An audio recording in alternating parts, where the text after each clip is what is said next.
اعوذ باللہ من الشیطان الرجیم، بسم اللہ الرحمن الرحیم۔ لائف ویو ود اسرار قریشی کی ایک اور نشست کے ساتھ میں حاضر ہوں۔ اللہ پاک مجھے اچھی بات عطا فرمائے اور اس بات کو آپ تک اچھے طریقے سے پہنچانے کی توفیق عطا فرمائے، آمین۔ اخلاقیات اور اخلاقی زندگی کی ہم بات کر رہے ہیں عملی زندگی کے ہیڈ کے اندر۔ آج جو ٹاپک ہم لیتے ہیں وہ ہیں سماجی یا معاشرتی اخلاقیات۔ ہم نے پورا ایک معاشرتی رویوں پہ بات کی ہے مختلف حوالوں سے، اور یہ تھوڑا سا ایک ڈیفرنٹ اینگل ہے جو کہ مورل یا ایتھیکل ہے، یعنی سوسائٹی میں ہمارے کچھ ایتھیکل رسپانسبلٹیز بھی تو ہیں نا، تو وہ ایتھیکل پہلو کیا ہے اس کی ہم بات مختصراً اس نشست میں کریں گے ہم انشاءاللہ۔ دیکھیے، میں نے ابھی پچھلے نشست میں کہا کہ انصاف تو کرنے والے کریں گے نا، اس لیے کہ انصاف کرنے کی کچھ شرائط ہیں۔ جب تک انصاف کرنے کے لیے سارے پہلو موجود نہ ہوں اور وہ ذہن اور وہ وزڈم موجود نہ ہو جس کی بنیاد پہ انصاف کیا جا سکتا ہے، تو تب تک انصاف نہیں ہو سکتا۔ ٹھیک ہے، انصاف کرنے کی یہ بنیادی شرائط ہیں۔ اگر میں ایک ان پڑھ آدمی ہوں، ان پڑھ سے مراد میری تعلیم نہیں ہے،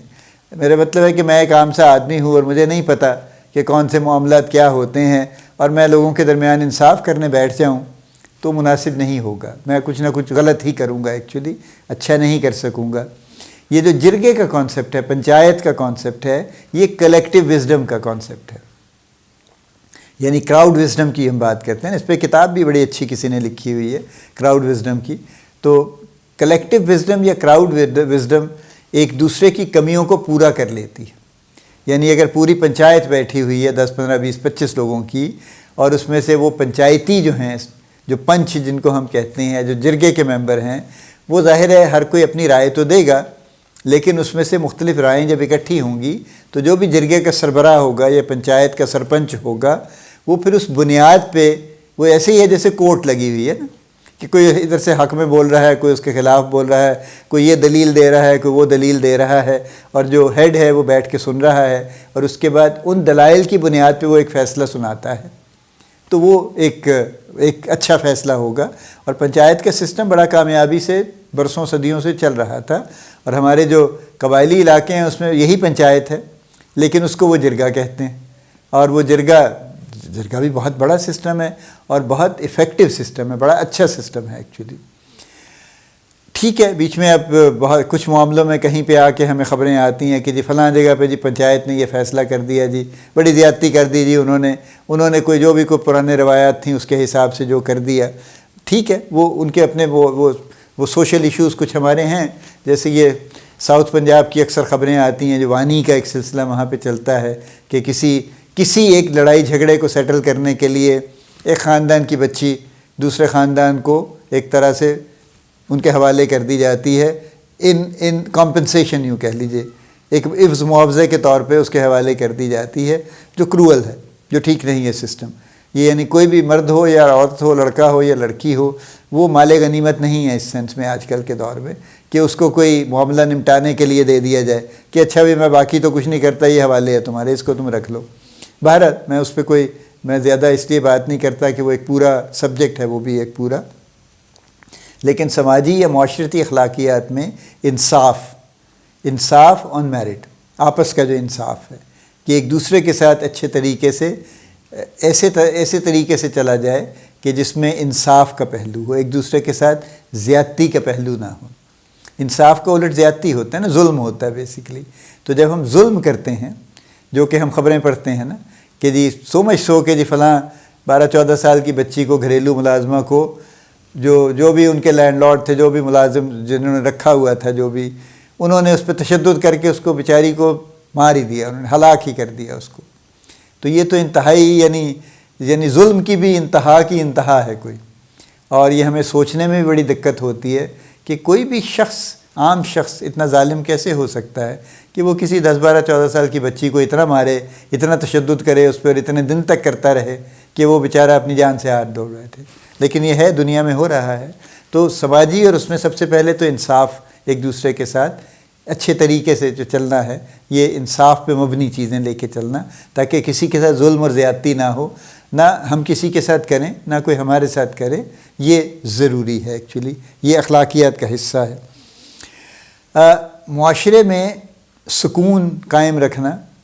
اور انتشار سے بچاتے رہنا، یہ بھی ہماری اخلاقی ذمہ داری۔ دیکھیے، جب ہم کوئی بھی ایسا کام کریں گے جس سے معاشرے میں انتشار پھیلے گا، جس سے ڈسٹربنس ہوگی، وہ ظاہر ہے کوئی ایسا ہی کام ہوگا نا جو نیگیٹو کام ہوگا، جس کی وجہ سے معاشرے کا نظم و ضبط ڈسٹرب ہوگا۔ یعنی سارا معاشرہ اگر ایک طرف چلنا چاہیے تو ہم اسے کسی دوسری طرف اس کے کچھ حصے کو گھسیٹ کے لے کے جانا چاہیں گے۔ بڑی چھوٹی سی اگزامپل اس کی یہ ہے، فرض کیجئے ایک اسکول میں ایک کلاس ہے 25-30 بچوں کی، اس میں سے 28 بچے تو پڑھنا چاہتے ہیں اور ٹیچر پڑھانا چاہتا ہے، لیکن 2 بچے ایسے ہیں جو نہیں چاہتے پڑھنے، جن کا نہیں موڈ ہے، اور وہ کبھی شور کر رہے ہیں، کبھی ڈیسک گھسیٹ رہے ہیں، کبھی کسی بچوں کو دوسروں کو تنگ کر رہے ہیں، کسی کی شرٹ کھینچ رہے ہیں، کسی کو پینسل مار رہے ہیں، کسی کو ربر مار رہے ہیں۔ تو ان دی اینڈ کیا ہوگا؟ اسکول کی حد تک تو یہ ہوگا کہ ٹیچر شاید چند منٹ برداشت کر لے گا، ان کو منع کرے گا، سرزنش کرے گا، اور اگر وہ باز نہیں آئیں گے تو ان کو نکال کے کلاس کے باہر کھڑا کر دے گا۔ لیکن معاشروں میں یہ نہیں ہو سکتا۔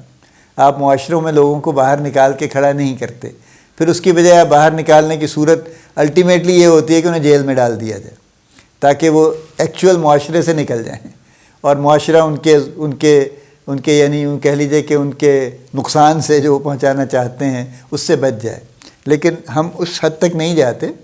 لیکن عام طور سے جو ہارمنی کریٹ کرنا اور ہارمنی کو قائم رکھنا اور ایک معاشرے میں ایک سکون کی کیفیت کو قائم رکھنا، اور آپس میں کمیونٹی میں، ظاہر ہے کمیونٹی سے ہم شروع ہوں گے نا، اپنے پہلے تو گھر سے شروع ہوں گے، پھر گھر سے کمیونٹی پہ جائیں گے، کمیونٹی سے پھر لارجر سوسائٹی پہ جائیں گے۔ اس سب میں ہارمنی قائم رکھنا اور انتشار سے بچا کے رکھنا، یہ ہماری اخلاقی ذمہ داری، اس لیے کہ اس پہ کچھ چیزیں ایسی ہیں جس کو آپ کسی قانون کی گرفت میں نہیں لا سکتے۔ جیسے میں نے کہا نا، اگر آپ نے چلتے ہوئے ایک بچے نے دوسرے بچے کی قمیض کھینچ لی، اس کو آپ کسی قانون کی گرفت میں نہیں لا سکتے۔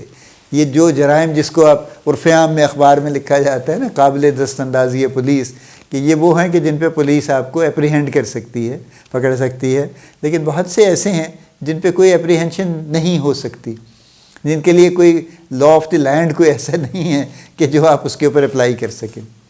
جیسے جھوٹ، ایک سب سے عام جو زندگی کا جھوٹ ہے، یہ ایک ایسا ہے جس پہ کوئی قانون نہیں ہے، جس کا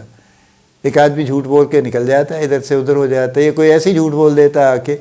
آپ اس پہ کوئی قدغن نہیں لگا سکتے، اس کے اوپر اس کو پکڑ نہیں سکتے، اسے پکڑ کے کوئی سزا نہیں دے سکتے آپ، انلیس کہ اس کے جھوٹ کا لیول یہ ہو جائے کہ وہ اس سے باقاعدہ کو بڑا نقصان ہو جائے، تو پھر آپ اس کو کسی نہ کسی شکل میں پاسبلی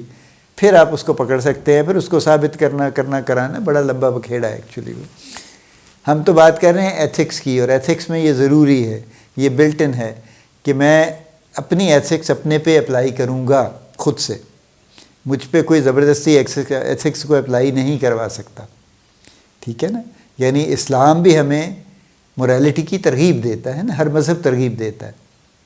اور وہ اچھی باتیں کرنے کے لیے کہتا ہے اور بری باتوں سے روکتا ہے۔ یہ بنیادی طور پہ ہمیں موریلٹی سکھاتا ہے، ہمیں ایتھکس سکھاتا ہے، اور یہ وہ چیزیں ہیں جس کی وجہ سے جو ہم جتنی بات کر رہے ہیں کہ جس کی وجہ سے یا تو ذاتی طور پہ ایک دوسرے کو نقصان پہنچ سکتا ہے یا فائدہ پہنچ سکتا ہے، یا کلیکٹیولی ایک دوسرے کو فائدہ پہنچ سکتا ہے یا نقصان پہنچ سکتا ہے۔ تو جن چیزوں سے فائدہ پہنچتا ہے ان کی ترغیب دی جاتی ہے، جن چیزوں سے نقصان پہنچ سکتا ہے ان سے روکا جاتا ہے۔ تو سماجی لیول پہ، معاشرتی کمیونٹی کے لیول پہ یہی باتیں ہیں جو کہ ہمیں خود سے ہم سوچ سکتے ہیں نا، کہ میں کوئی ایسا کام تو نہیں کر رہا جس سے میری کمیونٹی ڈسٹرب ہو رہی ہے۔ کمیونٹی کی ڈسٹربنس تو آپ فرض کیجئے آپ ایک چھوٹے محلے میں رہتے ہیں، اپارٹمنٹ بلڈنگ میں رہتے ہیں، آج کل تو اپارٹمنٹ میں رہنے کا بہت رواج ہے نا، اور یہ کمیونٹی لیونگ ہے۔ ایک بلڈنگ ہے، اس کی 10 منزلیں ہیں، ایک فلور پہ 4 اپارٹمنٹس ہیں فار ایگزامپل، تو 40 فیملیز وہاں رہ رہی ہیں 40 اپارٹمنٹس میں۔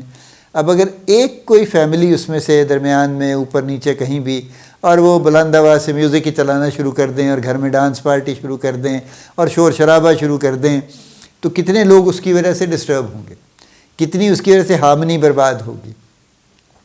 یا کوئی ایک فیملی ایسی بیچ میں آ جائے جو آتے جاتے لوگوں کو چھیڑنا شروع کر دے اور ان کو تنگ کرنا شروع کر دے، یا وہاں پہ ظاہر بچیاں بھی رہتی ہیں، اگر کوئی بیچ میں 2-4 نوجوان ایسے آ جائیں کسی ایک گھر کے یا 2 گھروں کے، جو کہ آتے جاتے لڑکیوں کو چھیڑنا شروع کر دیں اس اپارٹمنٹ بلڈنگ میں، تو اور چھیڑیں بھی ایسے طریقے سے چھیڑیں اور چپ کر کے نکل جائیں، ایک فقرہ بولا اور نکل گئے، تو کیا کریں گے؟ لیکن یہ ہے کہ اس سے پورے اپارٹمنٹ بلڈنگ کا سکون برباد ہو جائے گا۔ تو یہ اخلاقی ذمہ داریاں ہیں کہ اس کو قائم رکھا جائے۔ میں پرانا دیکھتا ہوں محلے سسٹم میں، مجھے یاد ہے کچھ جو سو کال بدماش بھی ہوا کرتے تھے نا ہر محلے میں، جس لیول کے بھی تھے وہ، لیکن ہوا کرتے تھے وہ، اور وہ پتہ بھی ہوتا تھا سب کو کہ یہ محلے کا بدماش ہے، لیکن محلے کا بدماش اپنے محلے میں بدماشی نہیں کرتا تھا، یہ اس نے اپنے اوپر اخلاقی ذمہ داری لی ہوئی تھی کہ میں اپنی کمیونٹی کو ڈسٹرب نہیں کروں گا، میں پرلے محلے میں جا کے کروں گا جو کروں گا۔ اس حد تک بھی یہ بات تھی۔ تو یہ اخلاقی ذمہ داریوں کی میں نے ویسے تو عجیب سی اگزامپل دی ہے، لیکن یہ ہے، یہ پریکٹیکلی ہم نے دیکھا ہے یہ ایکچولی۔ اللہ پاک آپ کو بڑی کامیابیاں عطا فرمائے، اللہ پاک آپ کا حامی و ناصر ہو، ہم سب کا حامی و ناصر ہو، آمین۔